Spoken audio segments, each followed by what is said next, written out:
Now, the pathogenesis of obesity, what are the different factors that contribute to the development of obesity? These are the adipocytes, or the cells responsible for producing fat. So in these adipocytes, we have hormones, leptin, adiponectin, and resistin. All these contribute to the development of obesity. Then besides the hormones, we have some cytokines, which are interleukin 6, tumor necrosis factor, that can lead to obesity. Then we have some substrates like free fatty acids and glycerol. Both these substrates can lead to increased fat deposition or production of fat. Then we have enzymes like aromatase and 11-beta hydroxysteroid dehydrogenase. These are also responsible for obesity.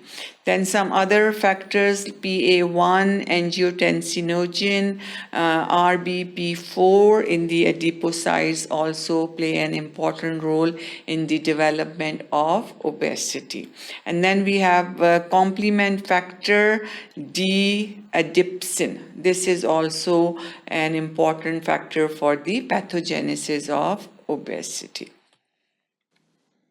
So in this slide, we will talk about the hormone produced by the adipocytes and how it normally functions. Leptin is produced by the adipocyte, and it goes and functions in the hypothalamus by the decrease in the food intake, and then it increases the metabolic rate, increased activity level, and increased body temperature. Whenever metabolism is increased, body temperature is also increased. So leptin function mainly to decrease the weight by increasing the activity level, temperature, metabolic rate, and decreasing the food intake.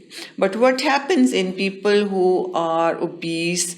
They have high level of leptin, but still they gain weight and metabolism is low, because these obese people, they develop resistance to the leptin. So the level is increased of the leptin, but the normal functions of the leptin, they are not properly performed because of the development of the resistance, and it can cause obesity. So that's how leptin leads to obesity, by developing resistance.